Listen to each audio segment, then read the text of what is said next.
rolling. Don't look at the camera, look at Right, me. got it. Arthur, good morning. Good morning. Today is the 18th of October, 2018. We are in Boston, Massachusetts. What area of Boston are we in? Peabody. Peabody. And we are at the home of Arthur Bernstein. Bernstein. Arthur, please tell me where and when you were born. Actually, I was born in New York City in 1925, but we didn't reside there long. We moved during the Depression, we moved to Boston, and I was raised as a Yankee here in Boston. That's pretty hardcore. I was going to ask you about anti-Semitism. I think this is much more hardcore, being a Yankee fan in Boston. I did not encounter, in my youth, I encountered very little anti-Semitism. In my elder years as I aged, I didn't encounter any anti-Semitism because my reaction would be violent. Violent, like physically violent? Physically violent. There is more than one anti-Semite that has complained to the police that I assaulted them. Okay. That's got nothing to do with what we're being interviewed, but that's good to know. Tell me, what kind of house, what kind of background are you brought up in? Your parents, can you tell me about your background? I went to the Boston public schools, but evenings I went to a Volksschule. It is a term that is not familiar to very many people today, but in summary, let's say that I was brought up in a Yiddish, nationalist, Bundist environment. I am perfectly comfortable speaking the language of my people of Eastern Europe, Yiddish. What can you tell me about your parents? Who are they? Where are they from? My parents were both immigrants, working class people who came as youths to the United States, married here, and had myself and my brother, who was an activist all his life in the Jewish community. Your brother? He worked for the Jewish Labor Committee. Where are your parents from? My mother was from a small town in Galicia, Austro-Hungary. My father came from a city in Podolia in Russia, what was roughly Russia, Ukraine at the time. And you said that you were born in New York, but you moved to Boston. How old were you when you made that move? 5 years old. Okay. So your first 5 years are in New York City. Yeah. Where in New York? Harlem. Harlem. Okay. West or East Harlem? So no idea. No idea. Okay. And your parents moved to Boston because of work, the Great Depression, the socioeconomic situation. Yeah, yeah. And you go to public school here. Public schools, right. But you're getting a Jewish education. Yiddish education. On top of that. Yiddish education. Yiddish education. Are you studying Torah? Are you studying just the language or the culture, or the Yiddish theater, Yiddish literature? The culture and history of our people. Okay. Now, what can you tell me about the Jewish community in Boston when you were growing up here? Boston Jewish community was a relatively large and active and varied community. Because of our interests, we had a whole world of our own, which was the Yiddish-speaking community. And at that time, there were a significant number of Yiddish Volksschulen that we attended, and it was there that I met my wife in a Volksschule. I see. What did your parents do here in Boston? What did they do to make a living? My mother worked in retail, and my father junked cars. Hard life. He junked them? Physically junked them? Physically junked them. Wow. You got to be built to do something like that. You got to, yeah, and have no money because you don't need capital, but you need it. But my brother and I were both expected to learn about our people, which we did, and that's why my brother remained working for. Now, is your home is it affiliated Jewish politically with any organization or anything like that, or is it Politically, yes. Culturally, yes. Religiously, we're secular. politically? What are you affiliated with? I would say the liberal community, Bend the Arc. You said the Bund.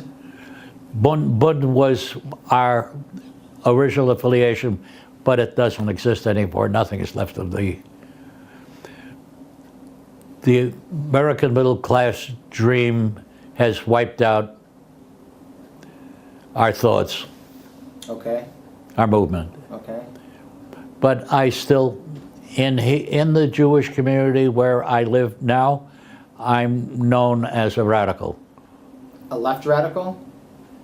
Left of center, yeah. Yeah. Why a radical?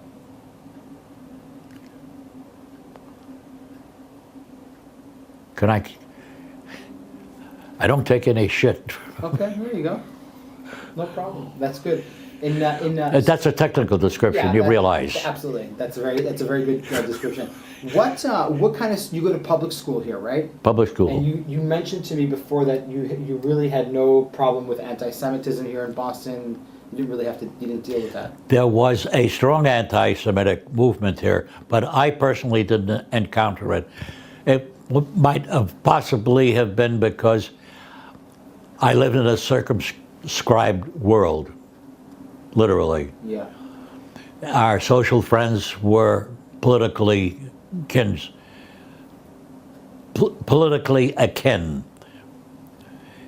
And we didn't have any trouble with that. Okay. No problem with the Irish or... In later years, I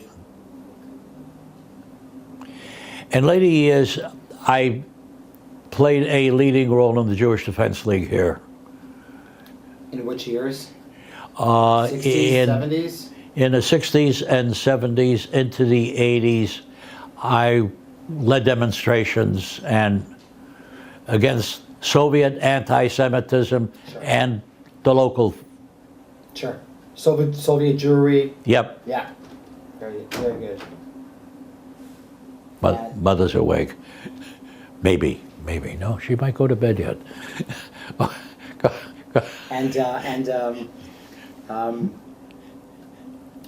I'm going to get back. You're bar mitzvahed in Boston? You have a bar mitzvah? No. No. How come? It's religious. So? We didn't believe in superstition. I see. So you didn't have a bar mitzvah? We were secular. Okay. I'm secular, and I had a bar mitzvah, but, just asking. No bar mitzvah. We draw the lines more sharply. Okay.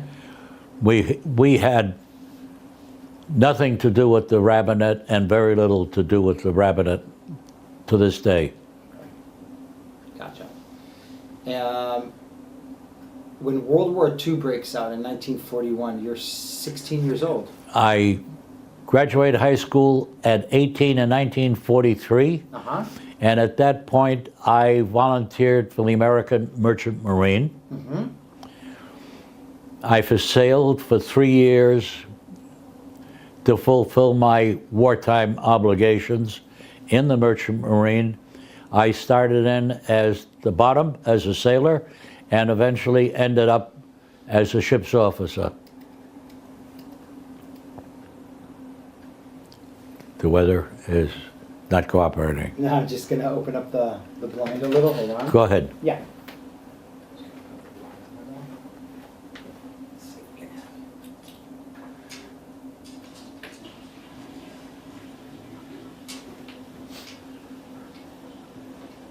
I'll put it back when I leave. Whatever. Don't worry. Don't worry about it. This is my source of light. You read Yiddish also? Yes. Yeah.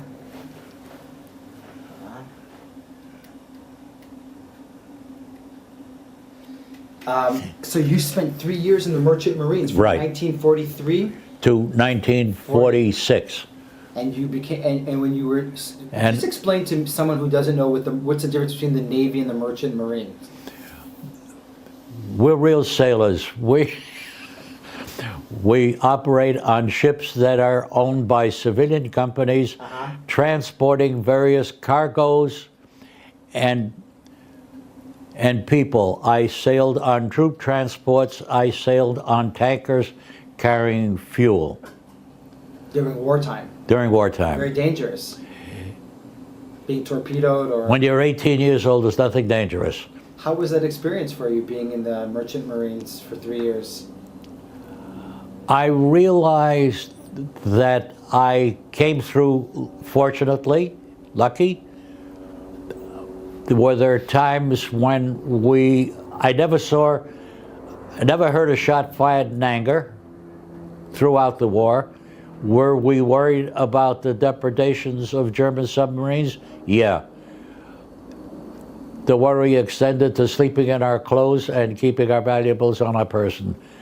But outside of that, once I got into the Pacific and I sailed on tankers carrying high-test gas, I didn't worry, because if we caught a fish, boom. That's it. That's it. It's a matter of seconds. That's So it. you all...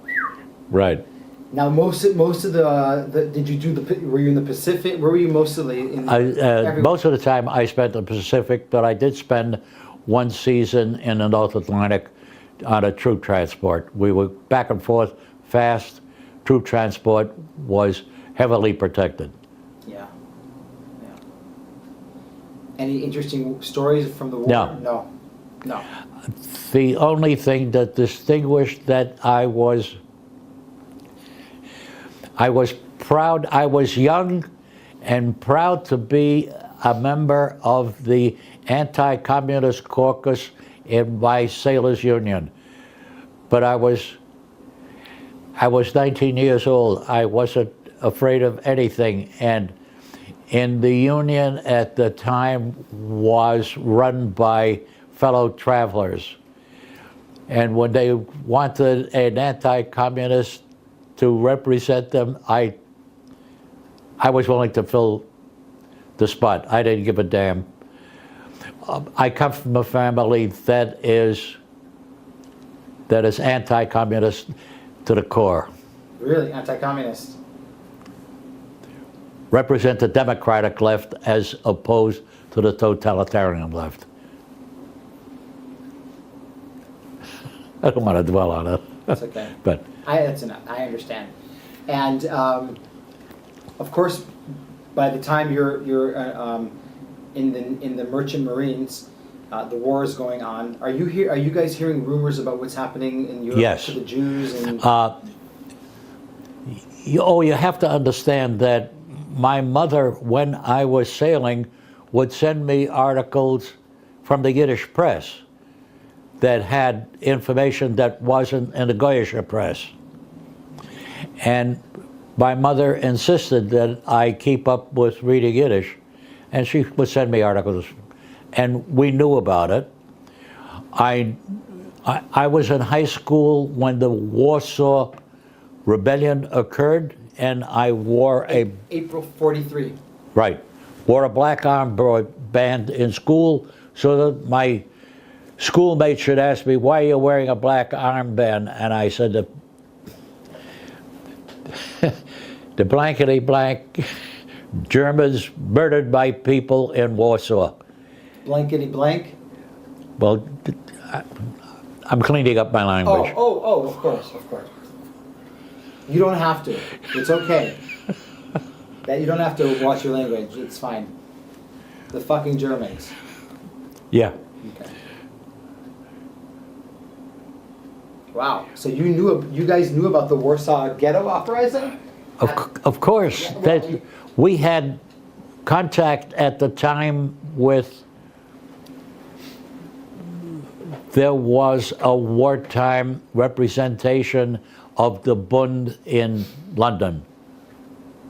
And as a matter of fact, during the Warsaw Revolt, the representative in London committed suicide to call attention to what was happening to our people in Warsaw. This was the Jewish community in exile. The gentleman's name was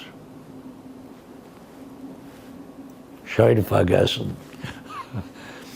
Okay, I'm elapsed. But let me anticipate your next question. Please. On July 4th, 1946, the Goyish residents of a town in Poland by the name of Kielce murdered 42 of my people that had the nerve to return alive to their town and want to take back their homes. 42 Jews suffered the pogrom in Kielce. When I learned of it, I spoke to my father and says, I don't think we have to take that shit from the Goyim. Quote,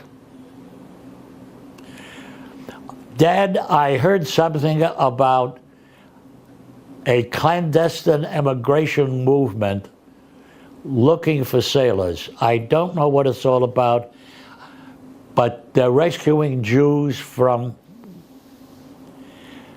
Dad, I'll look into it tomorrow and see if I can volunteer. I've got nothing ahead of me, and I've discharged my obligations to the American government. You've already been discharged. This was Sunday. July, okay. In July, when I learned of the Kielce. Sure. Monday, I was downtown inquiring among Jewish organizations what recruiting... Land for labor? I ended up in no. There were no organizations in Boston that I could find. But I found a lawyer. And I said to the lawyer, my name is Arthur Bernstein, Yuckum Yuckum. I'm a professional ship's officer. I'm a seaman. I'd like to volunteer in the clandestine immigration. He refused to talk to me. He asked me who the hell I was. Was I from the FBI? Was I? And I got the message.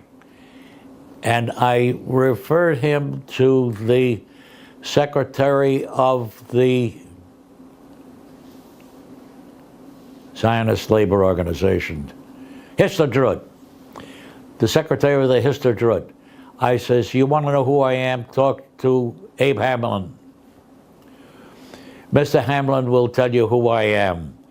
Mr. Hamlin knew me as a graduate of the Oberling Schule. He knew my family, and he could vouch for you. He vouched for me. They put. Who was this lawyer guy? Who was he? His name was. I don't know whether it was Parker. The name Parker. It'll come back to me. Was he a macher in the Jewish? He was. Yeah. He was active in the Zionist movement, and he was a contact man, but he knew nothing. He put me on the phone immediately. To who? He says to me, you're talking to Captain Ash in Baltimore. And he dials the phone. Fellow introduced himself. I'm Captain Ash. I understand you want to volunteer. Where did you go to school? I got my license in New London. What companies did you sail for? I sailed for Union Oil as a ship's officer.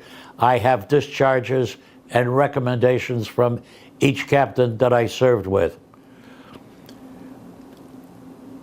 What was your last ship? Gave the name of the ship when I was discharged. He says, report to me tomorrow morning in Baltimore. And you're in Boston. I'm in Boston. What do I bring for gear? Plan on a short, warm voyage. that tells me what kind of gear I have to bring. What do I have to bring for navigation? What are my obligations for navigation instruments? Don't bring anything you'll never be able to bring it home. Those are my instructions. And so all I left with was some books and my gear for a short, warm voyage, which turned out to be just the opposite.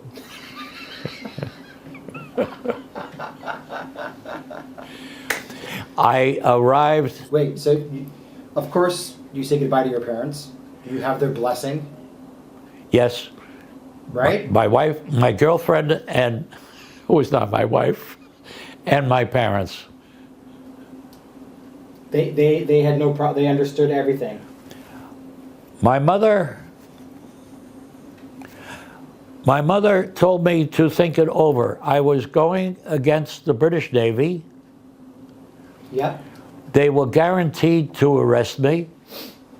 This is 1946, July. Right. Right? Summer 1946. Right. Guaranteed they'll arrest me. Now, so I explained to my mother, Mother, you got to understand, we're going up against the British. They were wearing animal skins when our people had already written the Bible. I don't know whether they're a better sailor than I am. So you leave for Baltimore? I left for Baltimore. I arrived. Captain Ash instructed me that... Hold on a sec. I just want to fix your microphone here. Hold on. That's good.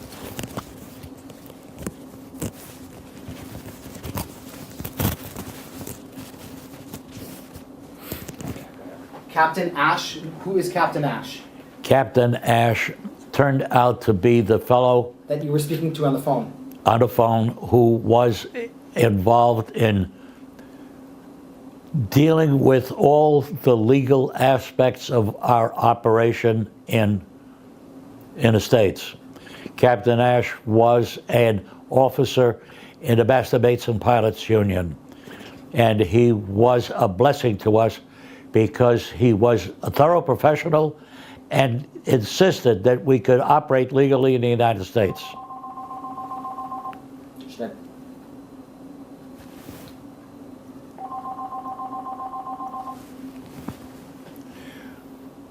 They'll leave a message.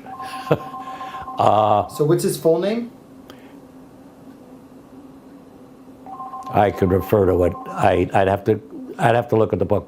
But it's Ash. Ash. And what book are you referring to? I have two books that I use for references. One is The Voyage of the Allure, which was written by an Israeli, Lova Eliav. And there's another book that I refer to. You're scheduled for your command in Ireland today, so I'll be there in your place in about 20 to 30 minutes. Okay? Thank you. Bye-bye. Okay, come on up.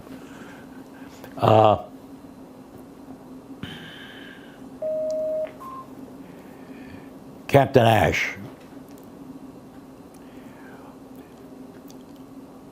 When I got to Baltimore, he instructed me that the skipper was a professional Gentile. Captain was hired just to take the ship to Baltimore. The chief mate, he told me, was a Palestinian Jew who I later learned had been torpedoed here in local waters and had been rescued and taken to Baltimore and spent the war years in the American Merchant Marine, Palestinian Jew. He was the chief mate. I was told that the second mate was a political appointee. I should be prepared to do his job. I came aboard as a licensed third officer. Hold on. Excuse me for a second. Hold on.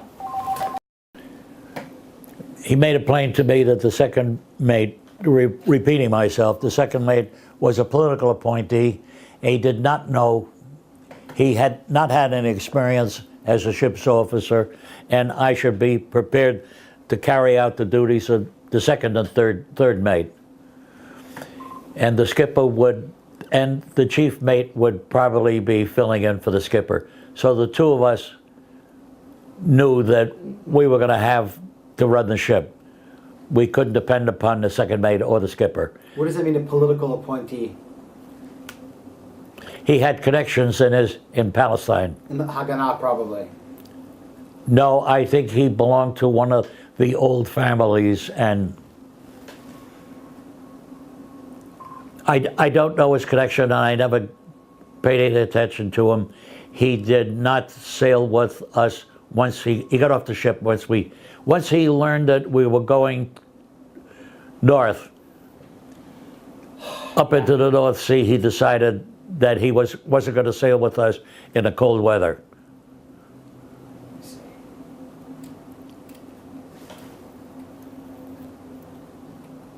Woo. The light's a challenge. The clouds. Sorry, can't help you there. So you're in Baltimore. What's your mission? Our mission is to load what cargo we can take. The cargo we were taking no cargo.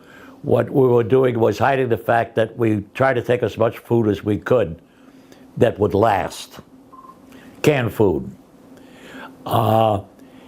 And lumber for the construction of the bunks to carry the passengers. The work would be done in Europe, because if it was done here, it would raise suspicions. You want me to stop that beep? Yeah. How can I do it? How can I do it? Because it's. I want you to sit down because. Press the right-hand button in the bottom. This. No, and at the next button over. That's This? it. No, the one to the right. This one. Yeah. You have no old messages. It didn't stop beeping. Press the. Wednesday, 11. Son of a bitch! It's supposed to. Okay. No. Anyways, so you're carrying. So basically, your voyage to Europe is, you guys are We're- taking lumber, taking food. The ship's quite empty. Yeah. We're a cork. A cork. Is that what you call it? A cork? Yeah, we were unloaded. On the ocean, we didn't go in. We didn't have any weight aboard, and it was a tough voyage. It was not a large vessel. Today, our vessel would be described as a rather large yacht, 190 feet. How big is the ship and what's the name of the ship? The name of the ship, What flag is it going under? we flew with the Honduras flag. It is, How do we? I gotta kill this. Okay, so you're saying that the ship is empty. Got a lot of lumber. How many crew members are you guys? Roughly. we had a complete crew, so I say we probably had about 30 some odd crew members at that point. We sailed with a complete crew. What's the name of the ship? Ulua. The name has no particular significance. Our flag was Honduras. It was a flag of convenience. It is a term that is used to this day. There are any number of ships that, for instance, Israeli-owned ships very, very rarely sail with the Star of David. Well, there was no country yet. Even today, in 1948, when the country was declared, eventually Zim Navigation became the second largest transport company operating. For a while they were the largest, Zim. But over time, because of economics, they would not sail under the Israeli flag because then the sailors would join the union and they had to pay them living wages. whereas if you go under a foreign flag, you don't have to join a union. You can pay them bupkis. So who are most of your crew members? Are they... Our crew members, most of them were volunteers. There were some who were maybe 15 or 20% of our original crew just were paid to make the initial voyage to Europe. And the rest were volunteers? The rest were volunteers Machal. who remained aboard and became part of Machal, except when we found out that we were going north, we had to explain to the people from Haganah who were not sailors, who were kibbutzniks. They are dedicated, intelligent ideologues, but not sailors.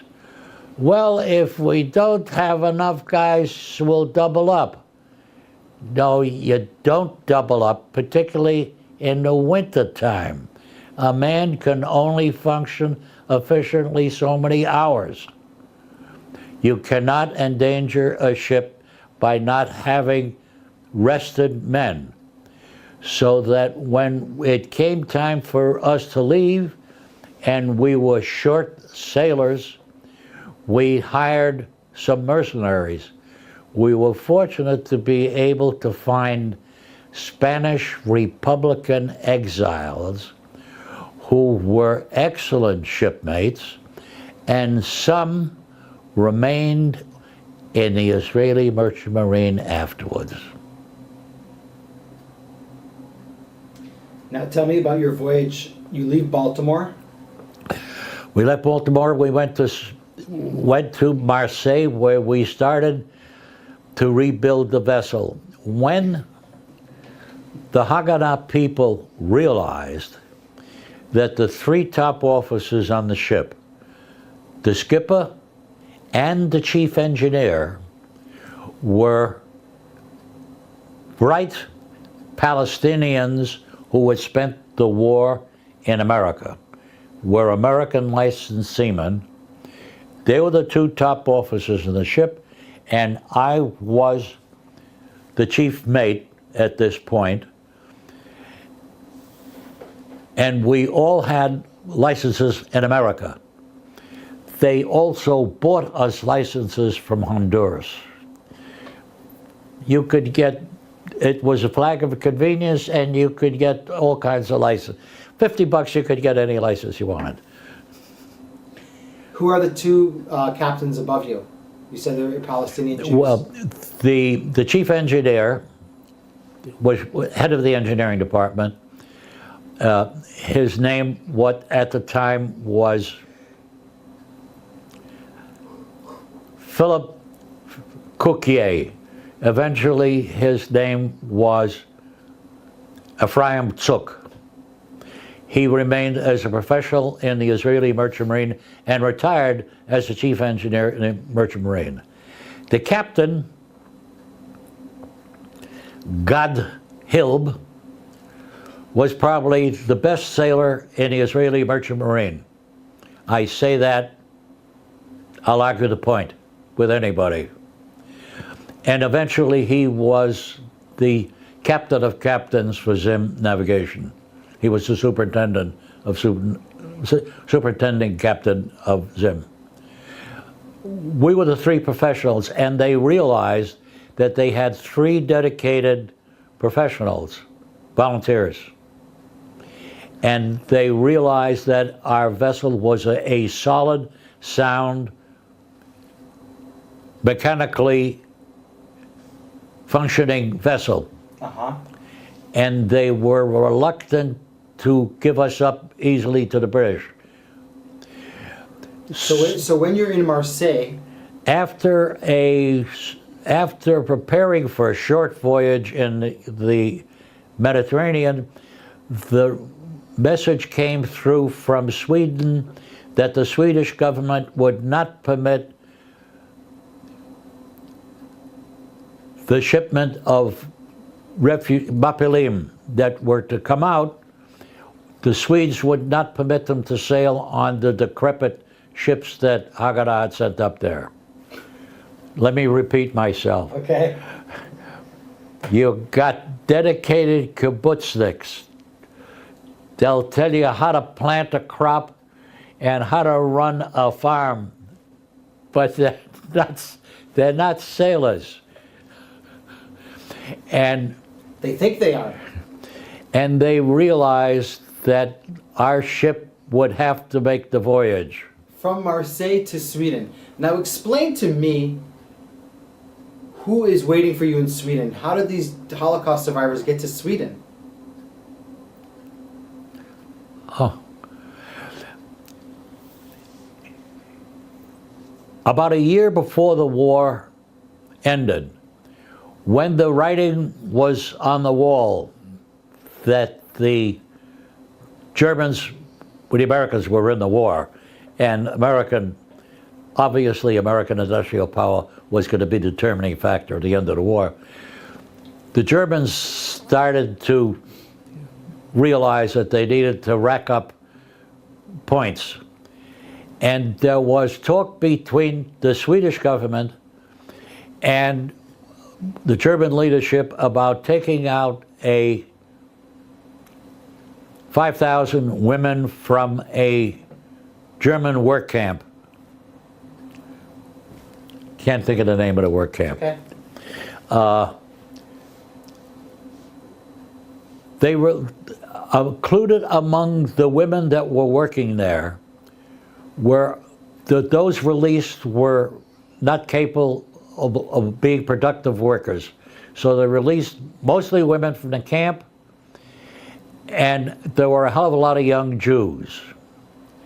We were told that because it was a wintertime voyage, we went up there in January in the North Sea.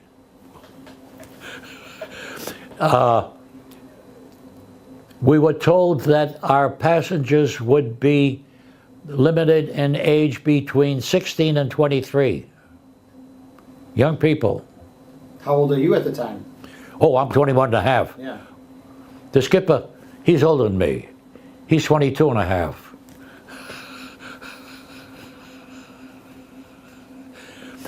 We're experienced sailors.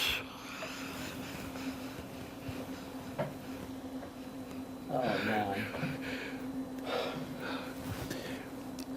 Arrogance was our name.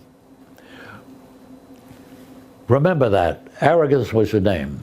So I just want to get something straight. So you leave Baltimore. When do you leave Baltimore, roughly? We leave Baltimore approximately in September.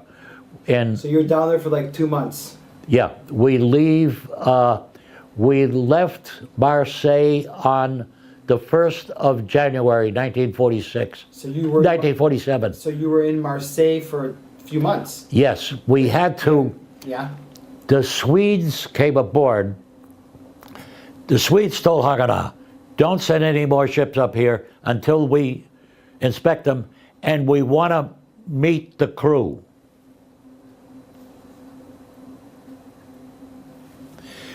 And the Swedes interviewed me, and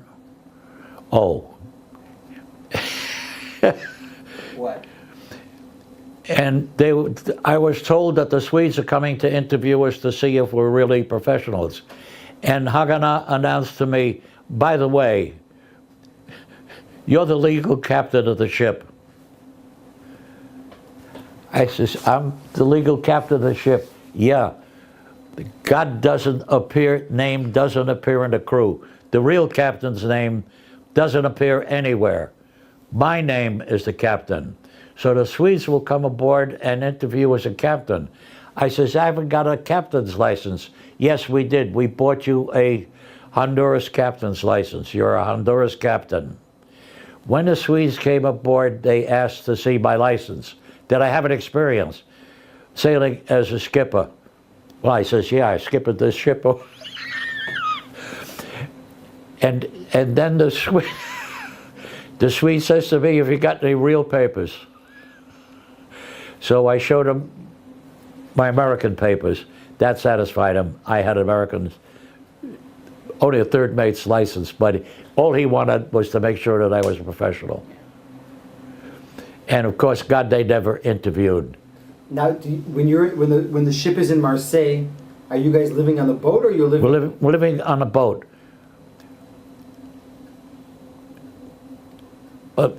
We didn't live like hermits there, you understand. We were not monks. Enough said. I understand.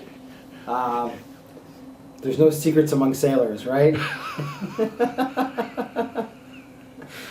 That's another interview. Tell me, so in Marseille, all the bunks are built and everything? Everything is built in Marseille. And on the 1st of February, 1947, we sailed. you sailed to Sweden. So you have to go out of the Mediterranean, all around France, England, through the English Channel. In the wintertime, Yeah. we're a day out of Copenhagen.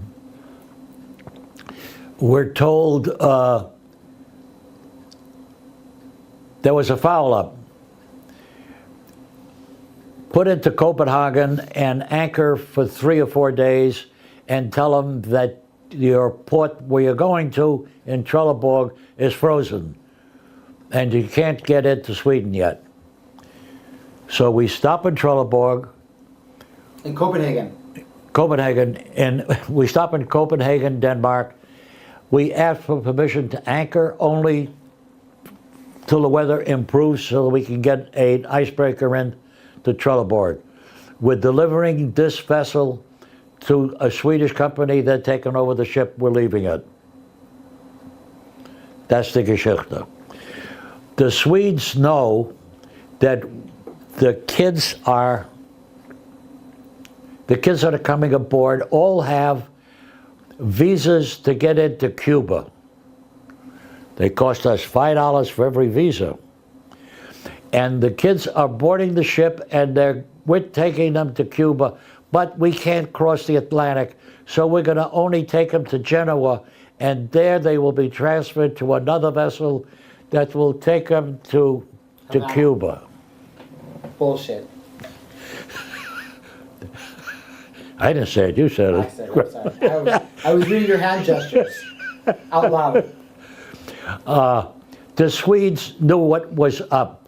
Actually, what had happened is that the British had found out about the operation and that they had originally made plans for us to go to Stockholm. Okay. Who had plans for you to go to Stockholm? The British? The British had found out about it.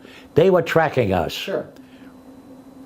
We will admit that there were times that we had found people lingering on the dock suspiciously, and I had ordered the crew members to go ashore and put them in a drink. What does that mean, put them in a drink? Oh, these loiterers on the dock, throw them in the water. Pick a fight and throw them in the water. And this is on what port? In Copenhagen or Marseille? Marseille. Marseille. We weren't, the British knew that we were on to them. And we knew that the British were on to us. In Copenhagen, the police came aboard to search the ship, and I challenged them. I said, you have no right to search my ship. I have stopped here. I'm not taking on cargo. I'm anchored out. I'm not taking on cargo, food, or anything. All I'm waiting out is the weather. You've got no right to search my ship. I take umbrage at that. I'm insulted. And the chief of police is getting hot under the collar, at which point the Haganah representative on our ship was a fellow by the name of Lova Eliav. He was a veteran of the British Armed Forces. And come in. Hello. Turn it off for a second. So what was the name of the Haganah representative on your boat? Lova Eliav. And he was a veteran of? the Jewish Brigade and Haganah, and he had been in the underground, and he was a much mature fellow than either of us. He was 25 years old. Much older. And he took over when it came to the political dealings. When he saw that I was losing my cool, he took over. And then we found out from the Danes that the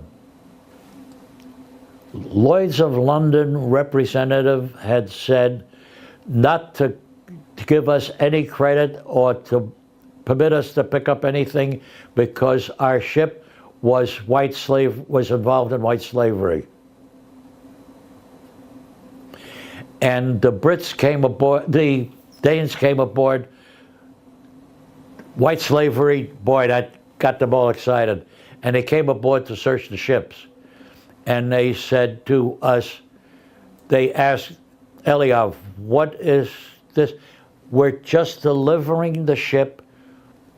I'm not even a real sailor. I'm the secretary aboard ship, the purser.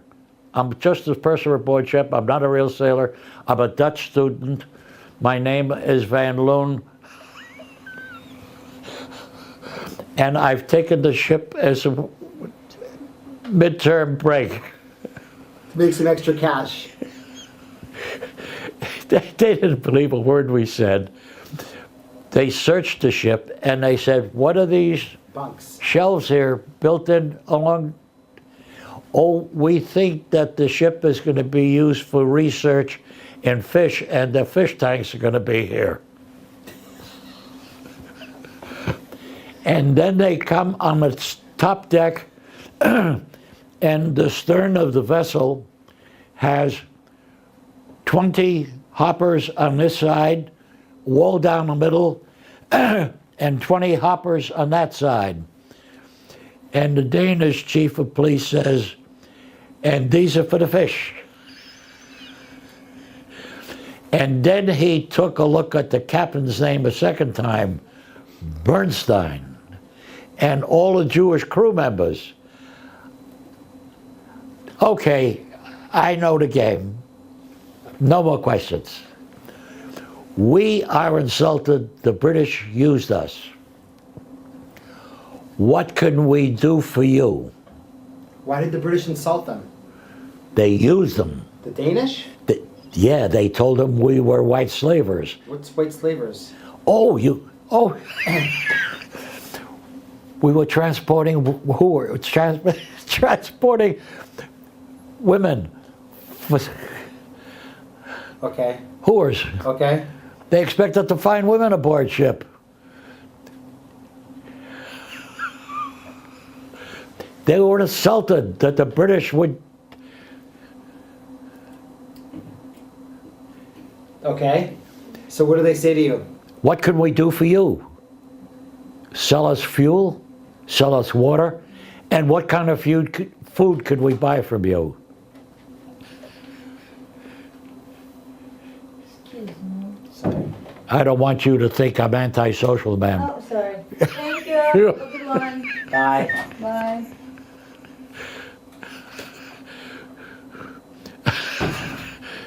You'll explain that break. They said the only thing we could give you are some Danish cheeses, little individual servings of Danish cheeses. Individual servings of Danish cheeses. How much can we buy? How much do you want to buy? Individual servings of sardines, cans of sardines. And we got this black bread that stays fresh for a month, and it lies in your stomach like a stone. All three things, perfect for us. Nothing to get stale. Food, they couldn't treat us better. We were ready to leave. They wished us bon voyage. We ended up in Trelleborg, which is the southernmost port in Sweden. Okay. They started a train in northern Sweden. Sweden is a long, narrow peninsula. They started the train in northern Sweden, and the train traveled all day and all night, and in the morning it arrived on a dock in a southernmost port, in a small southernmost port in Sweden, and the British were thrown off track. They were waiting for us to show up in Stockholm. Okay. We pulled a fast one on them. We diverted our passengers to Trelleborg.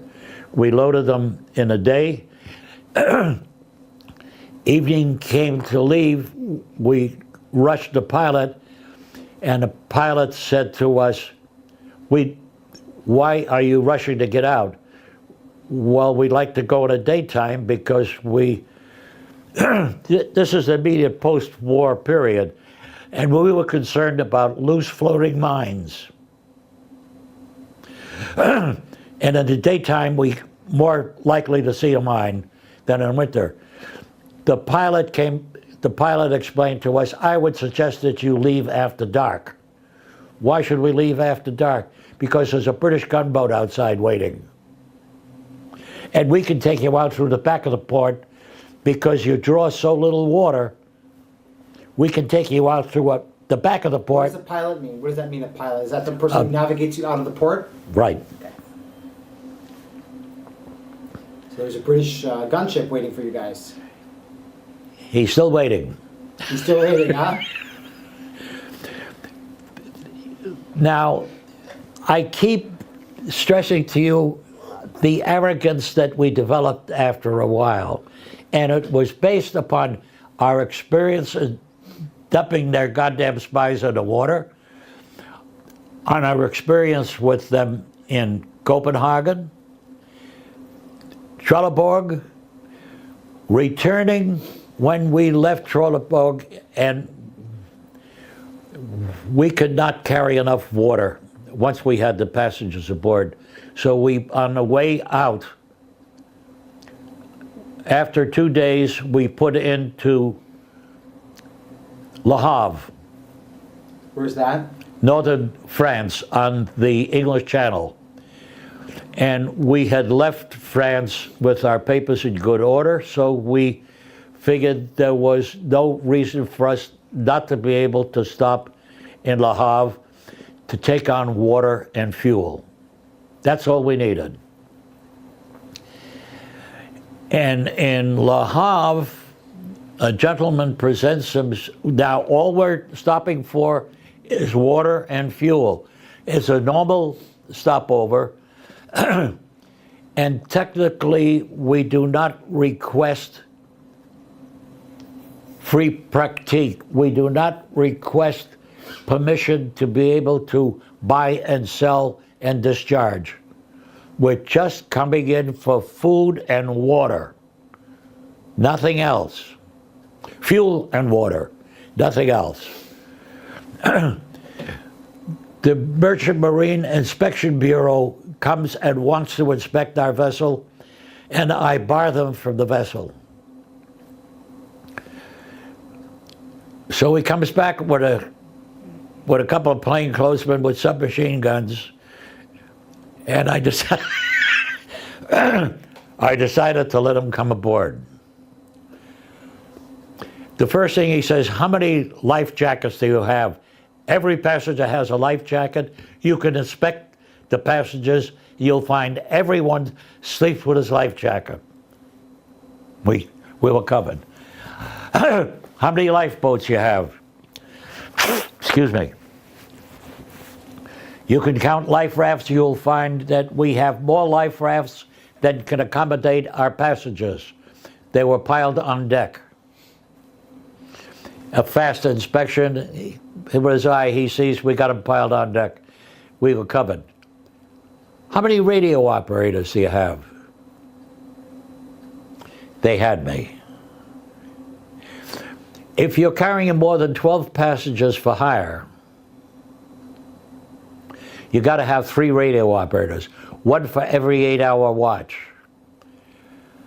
Legally, I did not have. I only had 1 operator on my book because I had the crew listed as a freighter, not as a passenger ship. Actually, I had one legal guy, an American, and two guys from Haganah, because we had two radios aboard. One was to contact commercial radio, and the other one, we had our own radio system in Haganah that we were controlled by. So they had us, and they said, we're going to detain you till we straighten this out. Then we contacted the shoreside people, and they said, the British are interfering at a high level. So we started, I understand that at the time we contacted 3 people. Leon Blum, Jules Muck, both Jewish Politicians, French politicians. high up. Yep. And the third person I understand that they contacted was Father Blasberg.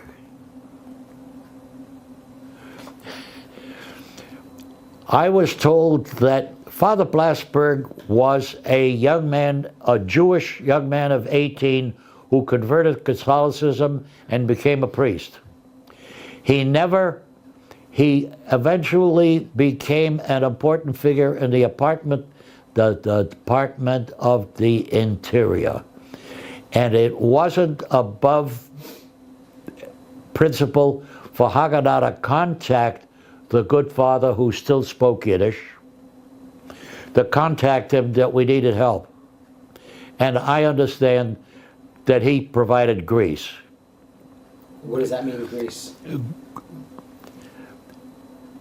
Used his contacts to make, the British were using their political contacts. It was time for us to use our political contacts. So the father helped.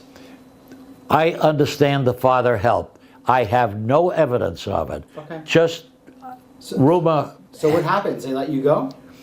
They eventually let us go. After how long? 3 days. They were glad to get rid of us because we were a pain in the ass. And at the last minute, I said, if you're going to delay me anymore, financially, it doesn't pay for me to carry these passengers. I'm going to unload them in the middle of the winter on your goddamn dock, and you'll have 600 people to mess with. The guys up above didn't give a shit, but the local guy, you're going to put 600 passengers on a goddamn dock? Are you crazy?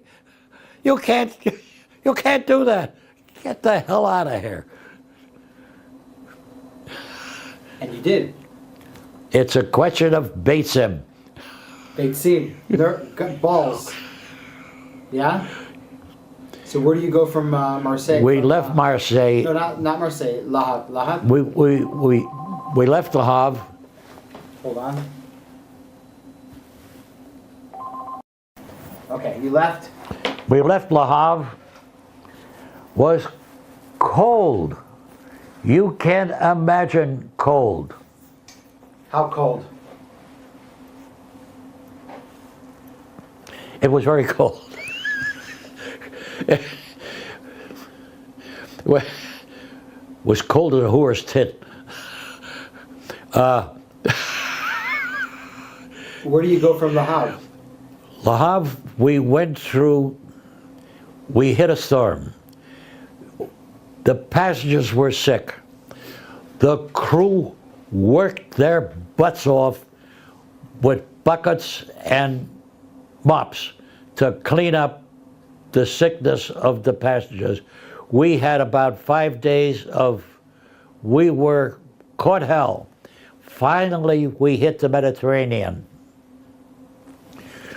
Mediterranean's easy, right? It's like... It's compared to the North Sea in the wintertime. Peanuts. We contacted Haganah. What's our next orders? We haven't got any orders for you.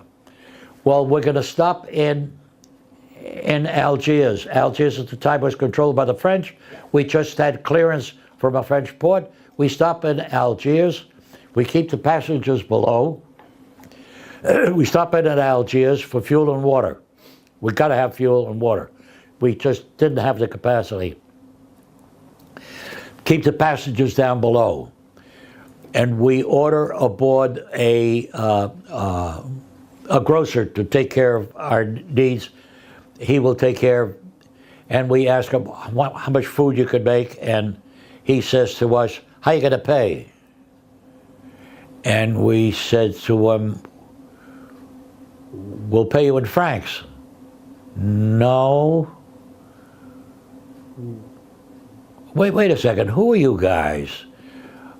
Your ship smells, it's got a strange smell to it. And all of a sudden it dawns on him, he's talking to Captain Bernstein. And he starts talking to me in Yiddish. The ship's grocer is a Jew. And he realized it's a Haganah ship. Wait, the guy from Algiers, from the port in Algiers, is Jewish. And he realizes he's overcoming emotion. You're on a holy voyage. Yeah. He can't, what can he do for us? What can I do? I'll get you all the food I can, but they didn't have much to offer. They did give us some fresh oranges, which were a godsend, and dates. Son of a bitch. We distributed cases of dates and everybody was shitty dates. We made a mistake. We shouldn't have given them. But everybody was hungry for fresh food. At this point, we had been at sea for a couple of weeks, 3 weeks already. We left Algiers, and Haganah had no orders for us, so we anchored in an abandoned cove, and we started doing repairs, normal maintenance on a vessel, while we waited for Haganah to have orders for us. Finally, they notified us that we should go to southern Italy. We would pick up 700 more passengers.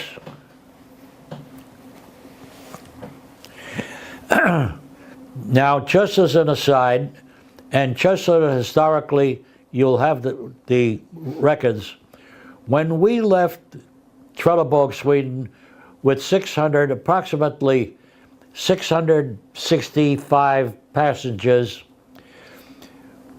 the ratio, all the passengers between the ages of 16 and 23, there were 5 girls to every fellow. I had difficulty finding my crew to do work. Interesting. Maybe they went to the library. You're right.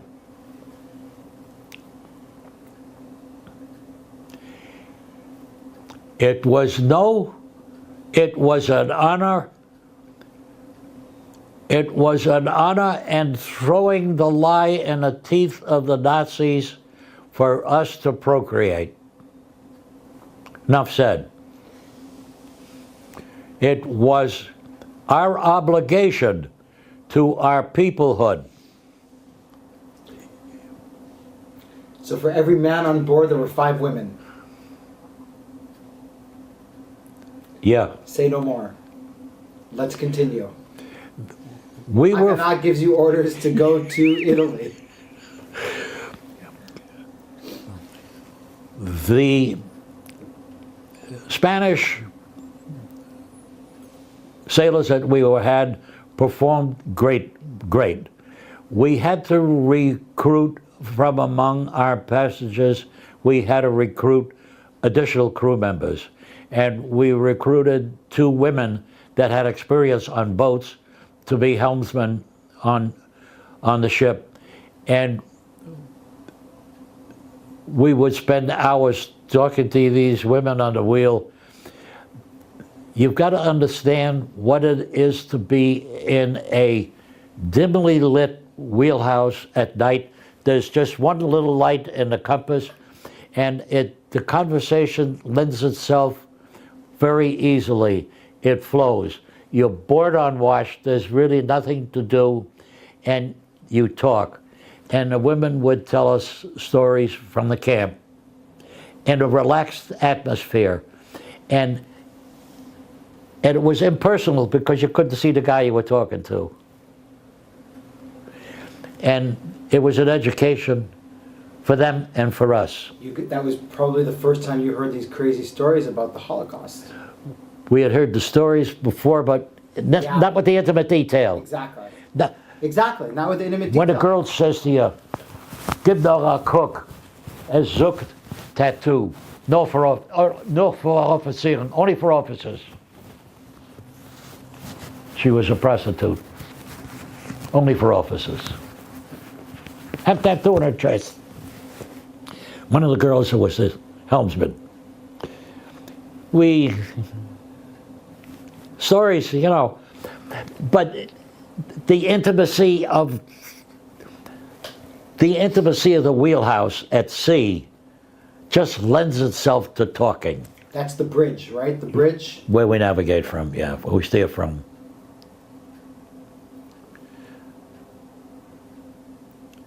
I'm sorry I talked so much. I didn't give you a chance to ask any questions. This is a perfect interview. I don't have to ask any questions. You're telling me the whole story. It's perfect. And we're not even in Palestine yet. This is good. This is the story that I'm here for. I mean, it must be, when you picked up these refugees in Sweden, I mean, you knew that they were survivors, but when you get to spend 3-4 weeks with them. 34 days at sea they spent with us.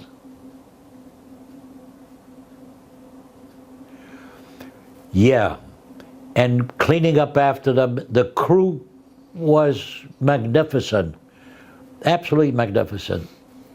Were these people could you tell, I'm talking about the refugees. You have to understand that these people already had spent a year or more in Sweden under civilized. Sure, but there's something that we call PTSD, which is post-traumatic stress disorder. So even if they had a year to calm down, they're still carrying these scars with them, and they will for the rest of their lives. Right. Absolutely. And you're dealing with these people on a day-to-day basis. You're hearing their stories. You're actually hearing it from the source, from not newspapers or clippings. How does it affect you?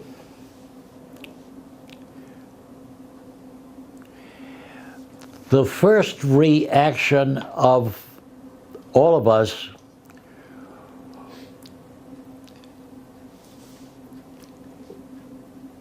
we arrived the night before the passengers were to come down.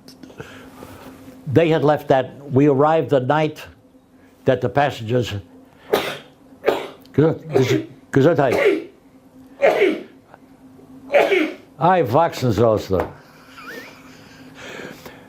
We arrived the same night that the passengers left on the train. They would arrive at the dock the next morning. In the course of the night, I warned the guys. A watch consists of three men. When we are in port, generally 2 men wait in the galley and 1 man at the gangway. But because we were concerned about security, we were concerned that the British would try to mine our vessel, to tell you the truth. And so I had a man forward and a man aft, and they would traverse the deck periodically. And there was a guy on the gangway, and they come to me, the watch comes to me and says, "There's a kid on the dock that's trying to get on a ship. He's trying to bribe us. He wants to come along. He's talking Yiddish." I says, "We don't know who the hell he is. We don't know who's a spy, who's not a spy. Anybody got to come through the organization. Nobody volunteers to come aboard."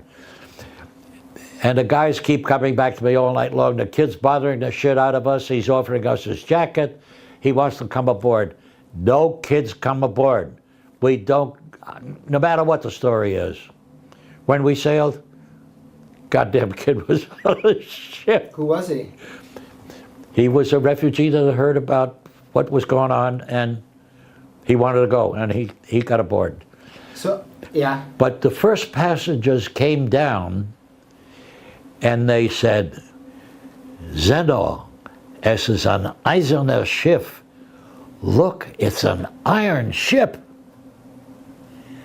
And they come aboard, and the fellows are instructing them in Yiddish to their quarters.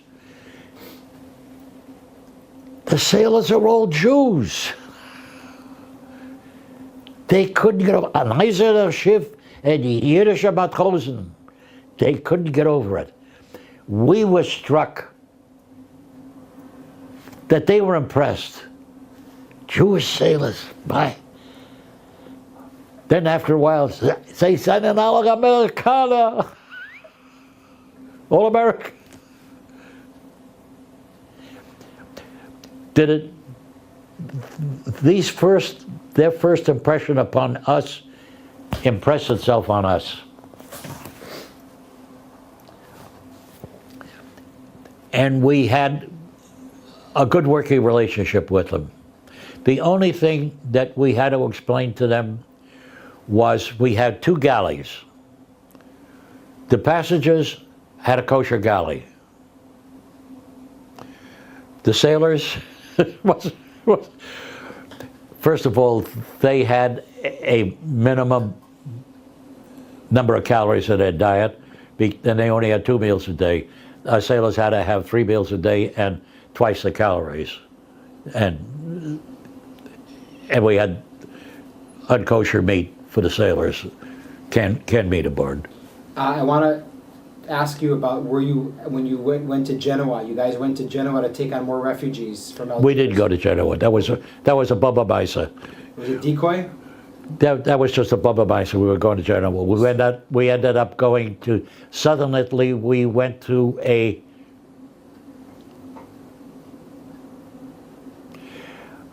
near Gallipoli. Oh, Turkey. No. Gallipoli's Turkey. No, there's a Gallipoli in Italy. Oh, okay. It's a small town. Okay. It's a small town in southern Italy. Okay. See? What we did is we went to the Mediterranean. We sailed from Algiers. We went.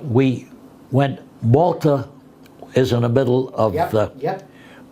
But we didn't want to go near Malta because there are too many British ships. Right. And we knew that the British were looking for us. They knew we were in the Med. Right. They found out afterwards that we were in Algiers. Right. They were pissed off. Haggadah found out that the British Navy was angry that our ship got into Algiers, got stuff, and the British didn't know about it. The Jew covered for us. Once we left there, we stopped to refuel once more to get water in Susa, a port in Tunisia. And we stopped for water, and eventually the British found out that we were in there. The British knew that we're then in the middle of the Med. So when we had orders to go to southern Italy, we didn't go by Malta. There's a narrow stretch, and there's a narrow passage in the Mediterranean when you pass Malta. So we went around Malta and Sicily.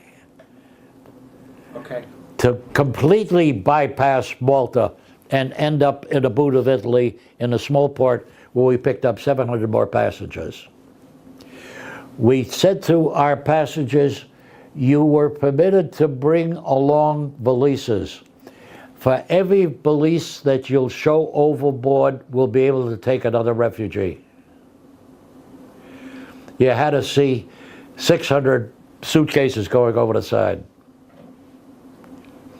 We were crowded to the gills.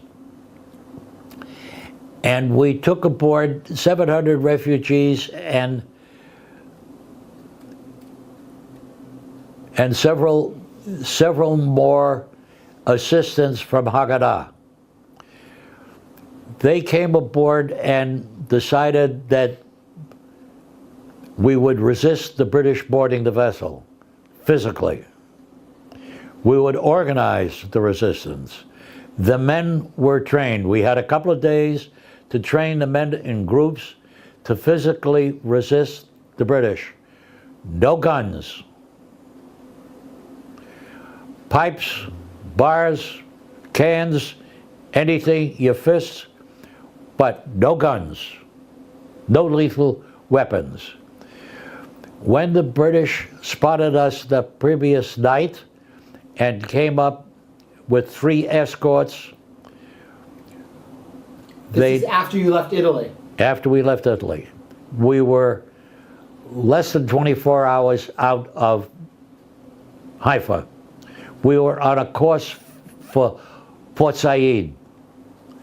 We made a course for Port Said, and we were on that course when airplane picked us up, and we picked up his broadcast, and he identified us. Undoubtedly, the Ulua. He identified us, the British. And we knew that the British would send out, they sent out 3 vessels to meet us that evening. They said, Captain Bernstein, we know we have a picture of you. We know where you live, Walnut Park, Roxbury, Massachusetts. Father's name, mother's name, we know all about you. We're going to arrest you if you try to land and don't stop. And we didn't give him any information. At midnight, Haggadah said to us, change your name to Chaim Alozov. Notify the British that you're changing the name.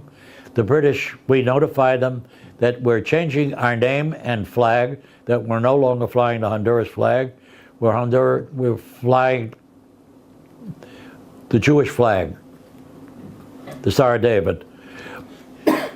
And that our name was changed. The first thing they asked is, you still the captain, Captain Bernstein? What they're looking for is piracy. Yes, I'm still in charge. I'm calling, and if you please, don't stop shining your searchlights in my wheelhouse because it's interrupting my navigation, and the international law bars you from interfering in the navigation of a vessel on the high seas. We're sorry, Captain Bernstein, we will not shine, and we will withdraw to a 1 mile distance.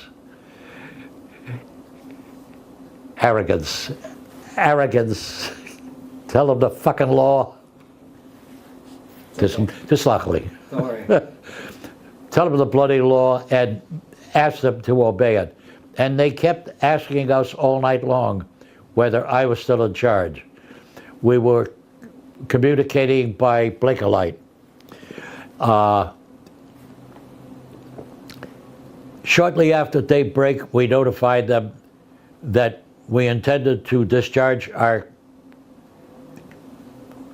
We are altering course for Haifa. We intend to discharge our cargo in Haifa. If you try to board us, we will resist you. Don't you try to board us before the 3 mile limit. Fucking arrogance. Because prior to that, they had boarded the vessels outside the 3 mile limit. You board us at the 3 mile limit, we're going to notify the Honduras Council. Who's gonna go crazy? He's gonna be upset. He's gonna be really upset.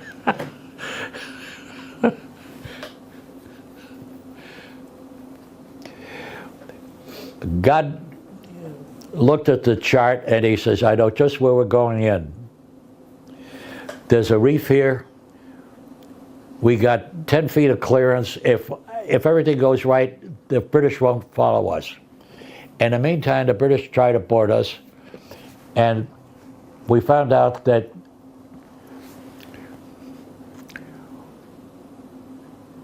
we opened up the engine full speed, tied down the safety valve, and got everybody out, everybody out of the engine room.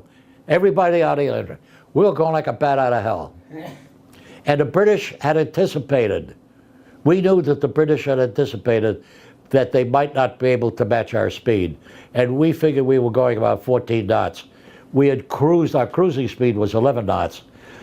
That difference of 3 knots is a hell of a lot of difference. And the British, what had happened was that they would try to pinch us in a pincher movement.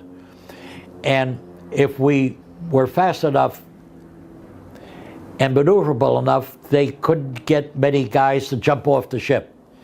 So they only got 8 sailors aboard, and our gangs took them prisoner. Some of them jumped overboard, and some of them we captured. British soldiers, sailors. Yeah, you got to understand, we didn't realize till afterwards, the sailors hated the job. They're fighting civilians. They hated it. We didn't, Haganah didn't give us any information that the British were having trouble with their crews.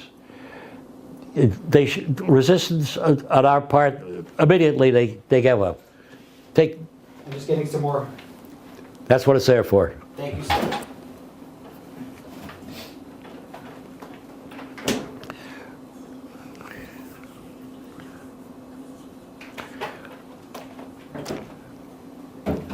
Haganah orders were, beach the ship, tell the people to jump in the water, we'll call a general strike, and everybody in Haifa will be down at the waterfront. I need to ask you an important question. What's the date? February 28th, 1947. Continue. So you guys are, the captain knows exactly where to, God knows where he's going. because he's God- also from Haifa, right? He's He's a local boy. He lives up in the Ahuza. He went to the Nautical Academy in Haifa. He went to sea at age 15. say no more. God says, okay, you go down below, Arthur, and take over the emergency steering station down below. The British aim to take, the first thing they aim is to take the wheelhouse. They'll take the wheelhouse, and as they're taking the wheelhouse, I'll call down to you and give you a course to steer in the emergency steering station down below. Down below, there were 1,300 passengers around me, protecting me. And I don't know what went on, because I was down below, but I could feel when we slid aground. Unbelievable. It's a feeling you probably never felt before. But I understood, you know, So he just rammed the ship right onto the coast? right. And the passenger says, "Was ist geschehen?" You're saying Yiddish? What happened? Was ist geschehen? I says, "Jetzt seien wir in Eretz Yisrael." Now we've landed in the Holy Land. As simple as that.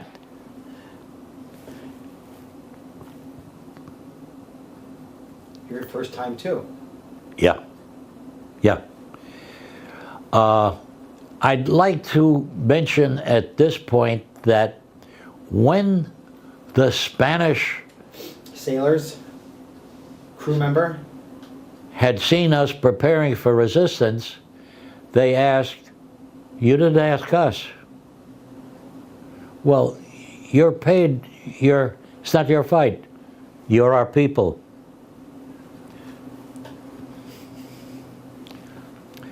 They took up cudgels.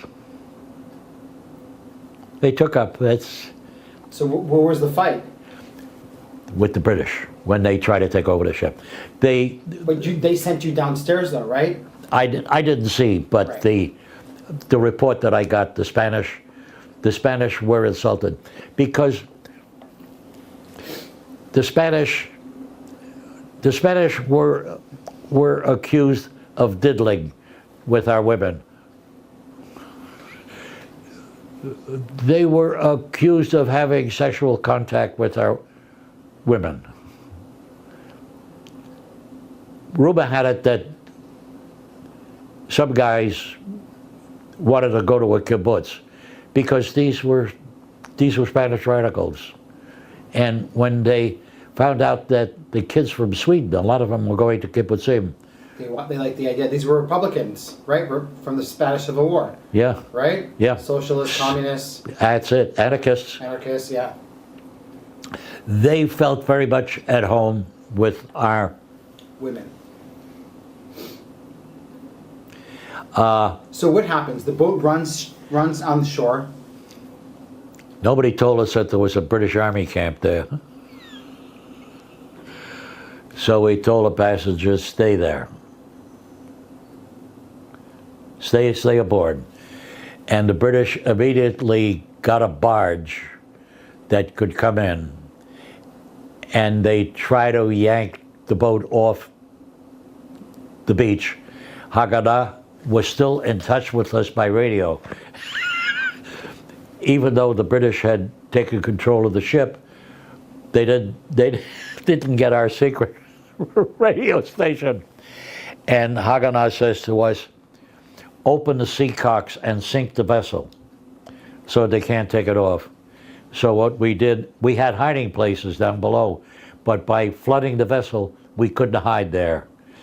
So me and the skipper and the chief engineer were to hide in a water tank below, but we had to flood the tanks to sink the vessel. So we lost our hiding places. So we had to, when we came up, British intelligence had my picture, Captain Arthur.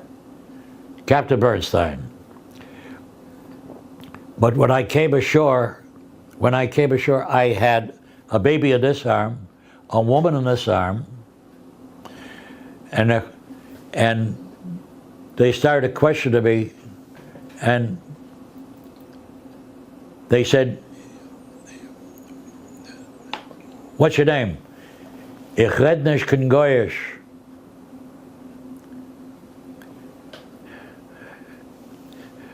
The translator laughs and says he doesn't understand what you're saying. But what does it mean in Yiddish? Oh, I don't speak the language of fucking infidels. Ich red nicht kein Goyish. I don't speak the language of Goyim.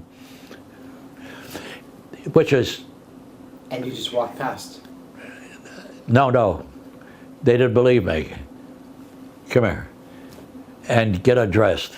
And they took my clothes off and they checked the label of my clothes. There were no labels on my clothes. They checked my asshole. They checked the bottom of my feet. And when they had me bend over, they found out that I had a knife taped to my crotch. They tore the knife off and started to question me. And they had the Jew question me. Was ist dein Name? Ich heißt Aaron Yehalam. Where were you born? Kamenets-Podolsk, Ukraine. Bullshit all the way. And they questioned me, but my Yiddish was good. I got through with it, and I went with the passengers to aboard the ship to transport us to Cyprus. Aboard the ship, the Haggadah guys were still there, and I don't know where the hell they were getting the orders, but the Haggadah guys, now we're aboard Limey ship, they split us into 3 groups, 3 different ships, and they say to me, Arthur, if we got to take over the ship from the British, can we do it? I says, yes. How will we do it? First of all, we'll take the big nuts that are on the portholes. There are big nuts on the portholes. When you unscrew them, they come off, and in your hand, they become a weapon. And they have a limited number of guards, and the guards are civilians. They're not soldiers. Civilians, they don't. So they deport you to Cyprus? If we didn't head towards Cyprus, the Haggadah guys asked me, will you know if we're sailing towards Cyprus or we're sailing towards Africa? I says, yes, I can look out, and from the stars I can tell what direction we're going. Yeah, I can. So once we were underway and I saw the North Star and I says, we're sailing towards Cyprus. We're not sailing towards Africa. So they said, all right, we'll go peaceably to Cyprus. I went to Cyprus. This is unbelievable. The first night they said, the crew stays all in one cabin. So we're tired, we haven't slept in 2 nights. We all are ready to sack in, and the word comes before midnight, you're leaving this camp. They cut the barbed wire, and we escaped. That was a camp where you were isolated for 3 months to make sure you didn't bring any communicable diseases. They didn't want us staying in this camp because they were worried about spies. So the crew was taken out. That night that we arrived, we were transferred to another camp. The next morning, they said to me, after breakfast, they say, now you're going to play football, Arthur. You're going to play soccer. I says, I don't play soccer. You're going to play soccer. So I go over to sit with the soccer team, and they say to me, when the soccer game is over, we're going to the camp on the other side of the island. So they've got me the other side of the island to one of the older camps, and within 2 weeks I was escaping from the old camp. I was notified when I got there, they had another ship for me. And they arranged my escape from there, got to Palestine. How'd you get to Palestine?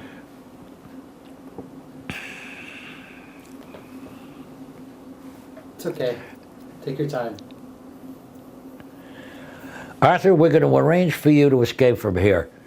There's 750 people that leave Cyprus under the quota system legally. The old people that are there the longest, 750 longest residents, are released. You will be with the next 750 people. I don't want to take anybody's place. Don't worry, you're not going to take anybody's place. Just do what we tell you to do. When we tell you your name, we're going to call Friedman. When Friedman is called, you mind your own business and get on a goddamn truck. Mind your own business. Before they call you, they're going to call Goldberg. So you'll be alert. Goldberg. Then they'll call Friedman. You go.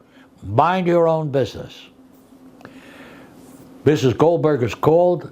She walks out to the first table, which is the list that the British have. They check off Mrs. Goldberg. She walks through the gates, the barbed wire fence, and there's our people checking her off. Mrs. Goldberg.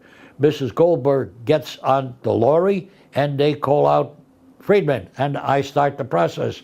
In the meantime, she's on a truck, and she's screaming bloody murder. She's not going without her baby. Where's her daughter? Her baby's supposed to be here. And they're shoving, and the soldiers are shoving, and the civilians are shoving, and everybody's shoving and yelling and screaming. And all of a sudden, the truck is full of goddamn refugees. And the British guard says, did you get the count? No, he says, I didn't get the count. He says, the hell with it. I got out. I didn't take anybody's place. I got out with a guy by the name of Yochai Friedman. Yochai Friedman his name later became, I knew him later as Yochai Ben-Nun. He was one of the first commanders of the Israeli Navy. But we were 21 years old. You know, we were, he was a frogman at the time and had pulled off a job in Cyprus. And so he was guiding me through the process. And when you arrived in Haifa, you didn't go free. When you were released, you first went into outside of Haifa is Atlit. Yeah. You went to Atlit, and then you were there for a month, and the British had you in, you were still in detention, but you were able to work with social workers and get a job. But there were also spies there. So I had to escape between the harbor and Atlit. I had to escape. And I was told that every bus driver is a member of Haggadah, and it'll help you escape. And that's what they did. They helped you escape. I helped escape, and I ran to a chuza. I didn't have any papers, I didn't have any money, I didn't have any clothes. I had nothing. I ran to Hild's parents. Who? The captain of the ship. God Hild parents lived at a chuza. Okay. The bus driver took me to a chuza, and he says, and a chuza at that time didn't have street numbers, and it was just a village at the top of Mount Carmel. And I said to the bus driver, I want to meet Dr. Hill. Bus driver looks at me, Dr. Hill. Yeah. All is in Yiddish. He walks over to a house, and an old man, middle-aged man and woman come out, and the bus driver talks to them and motions me. I come over to him and I say to Dr. Hill, I met a young man on the boat, Clara Lukenbach, the second mate on the Clara Lukenbach, said if I was ever in Haifa and needed a place to sleep, I could come here. The second mate on the Clara Lukenbach said I could come here and you would take care of me. No names. But they knew that their son was the second mate on a Clara Lukenbach, and as obviously, and they told the bus driver, go ahead. And we sat down and I told him, I says, I escaped on the ship, and I didn't dare tell him that their son would be home soon. But they put two and two together, and then they contacted Haggadah. To tell them that you were there. And I was home safe.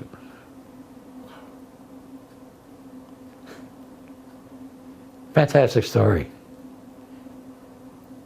Fantastic story. And every year when I went to Haifa to visit, of course I went to visit the Hilds because they considered me one of their sons. I still get emotional.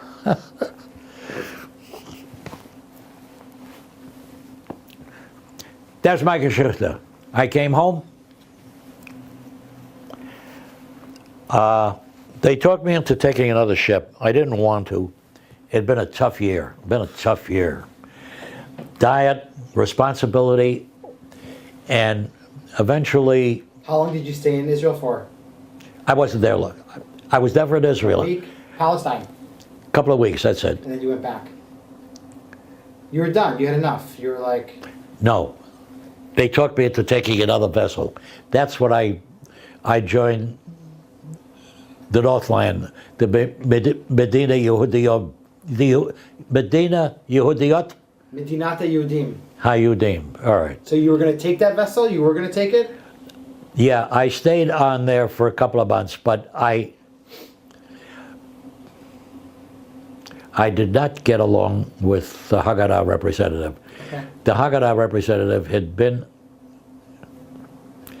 he had rubbed me, he had held the same position on the Alua. He was one of the shoreside people, and he had that arrogance which is so typical of kibbutzniks.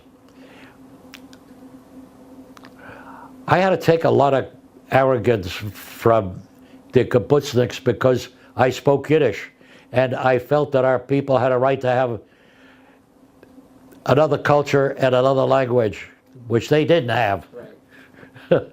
And they resented it, and I had to remind them that I was their fucking superior. It's okay. It's okay. You're the fucking what? Superior officer. You better be careful how you talk to me. So you go back to the United States when? I get off in about August 1947.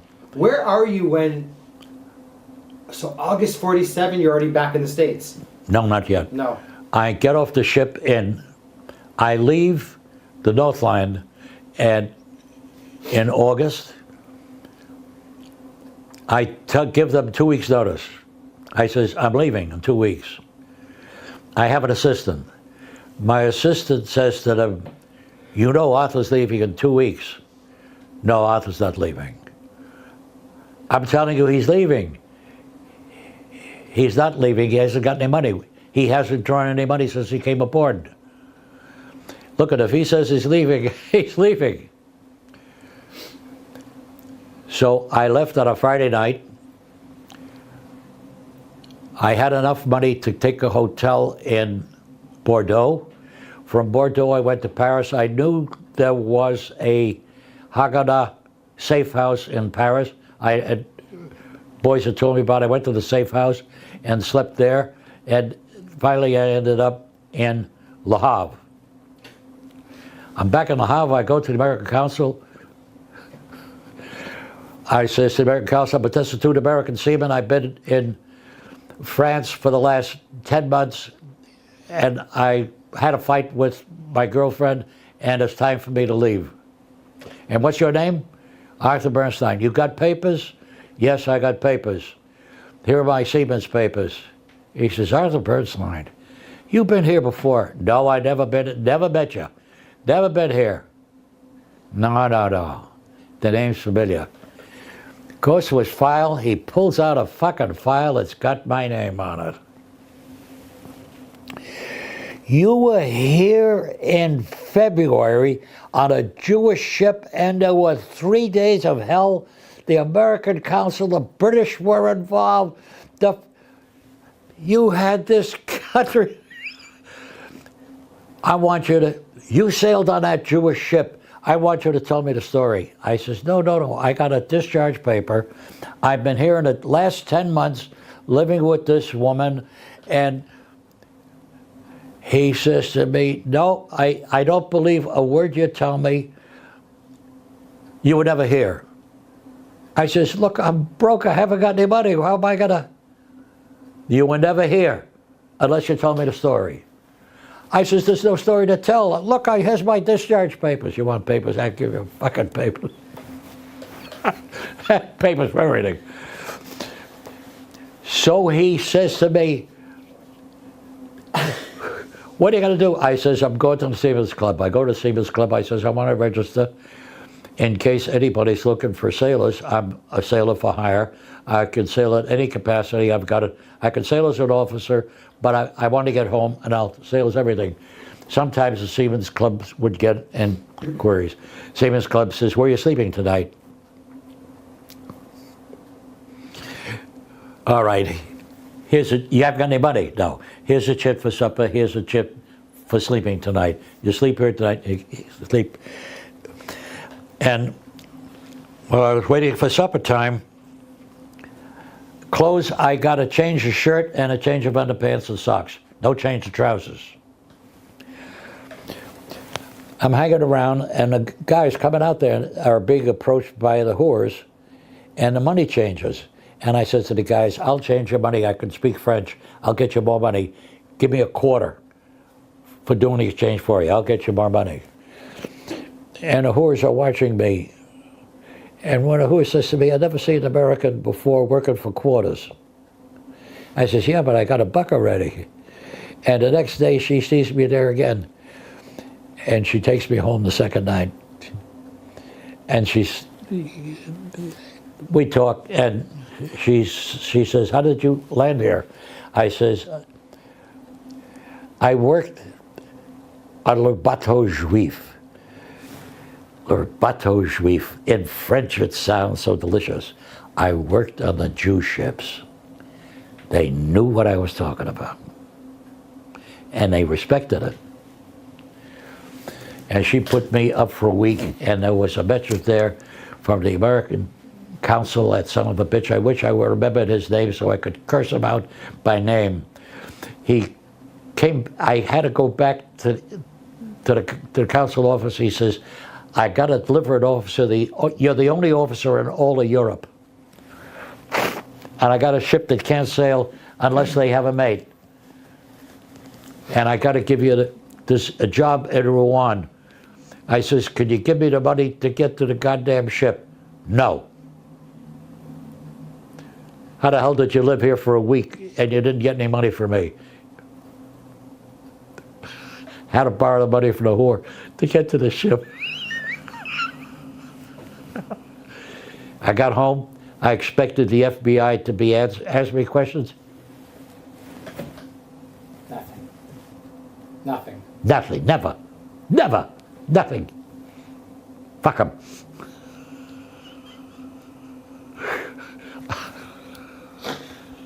Wow, Arthur, that is amazing. Now you got the Geschichte. Wow, what a story. What we're going to do now is we're going to stop. Do you have any pictures of the boat, of the... You're kidding. I'm not. Do you have any pictures? Yeah? Hold on. Let's take... What do we got here? This is a piece of the Allure. It was sent to me by the chief engineer, and I don't know what it says because it's written in Hebrew. What is that? What is that piece? What is it? This is the fuel tank intake.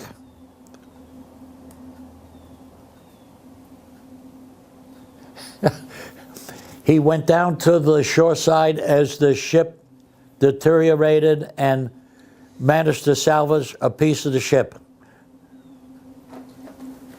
This is what the...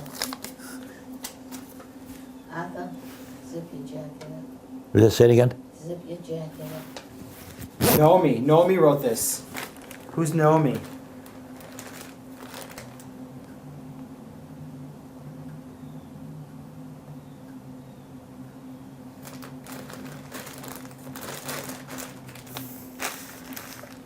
Uh-huh.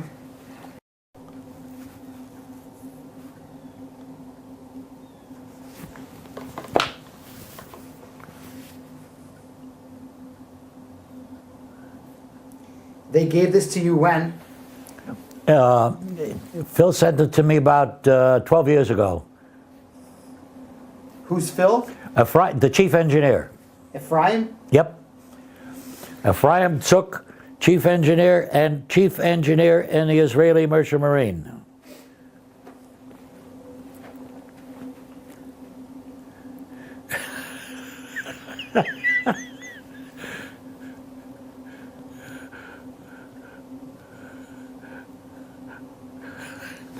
Shaking his head.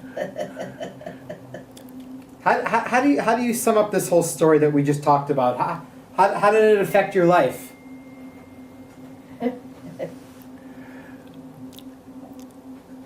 It gave me a much more positive outlook on life. I'm guilty of being arrogant.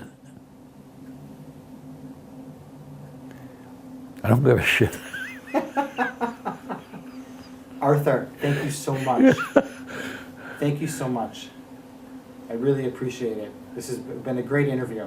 Great story. Amazing story. You made my whole trip to Boston worthwhile now. Even what I do, the interviews that I have now, this was beautiful. Tova. Tova. You wanted a picture I of... want to take some pictures.